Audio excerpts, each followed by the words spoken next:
Will you do me a favor, piano man, please? I want you to write me a song. They call me the hero of Antelope's Run, and I've got to show them they're wrong. You see, it all started a week ago in a bar down on Corridor 3. There was nobody there but us regular bums, two losers, the barman and me.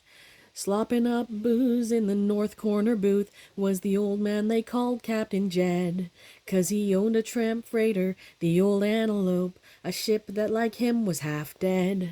Now Molly, they say, was a crack pilot once, a gal with a brilliant career, but then she started doping on Regulus One and finally washed out down here. And me, well, I wanted the Navy bad, but it seems that they didn't want me. So I stopped chasing stars, started sweeping up bars, for bed, board, and all my drinks free.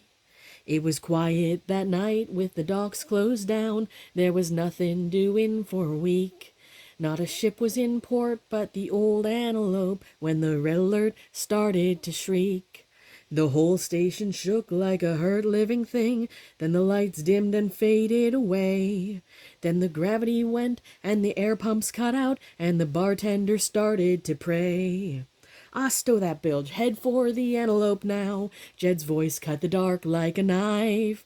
"The station reactor's gone critical load, so run for the docks for your life." When we got to the docks, we found waiting out there every soul that had been left alive. They begged with their eyes for poor old Captain Jed to tell them all how to survive. "Break out the suits," said the captain to them, "for it's dark and it's airless and cold. But I swear I can get you all out of here safe, packed into the Antelope's hold." "Molly," he asked, "can you navigate?" "Aye," she said, "who do we have for a crew?" "The Antelope needs only 3 hands," he said, "and I think our young friend here will do." The confident look that he flashed at me then made my heart turn over with pride. I never once thought about backing away. I think I would rather have died. 200 alive in the Antelope's hold, and the captain and Molly and me. We slammed the locks just as the station blew wide. Jed hit the main jets to get free. Now that kind of G-force is rough on the heart, too much for his ticker to take. So when we came around and we saw how he lay, we knew Captain Jed wouldn't wake. So I took the comm and the engineer board, and Molly took helm and the nav, with the manual spread out all over the deck and her mind for what they didn't have. She worked at that comp like a crazy machine while her hands shook like grass in the breeze. But her skills were still sharp and she jumped us 3 times, never minding the shakes and DTs. 3 jumps made clean, only 1 more was left when the ship's alarm started to blast. Her old worn-out seals had come loose in the stress. We were losing our heat and air fast.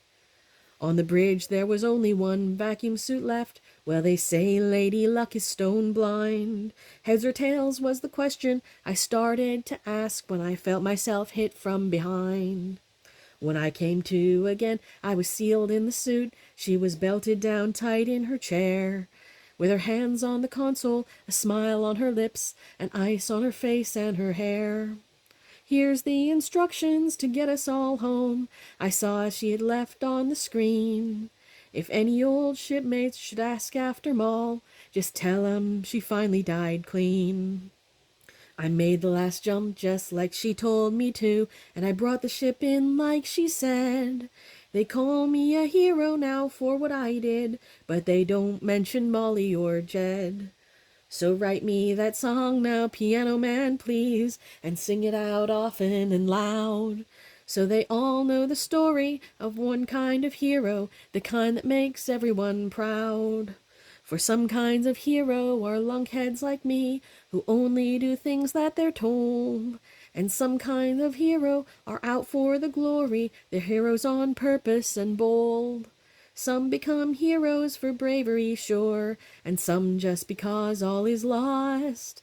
But a few become heroes like Molly and Jed, who give without counting the cost.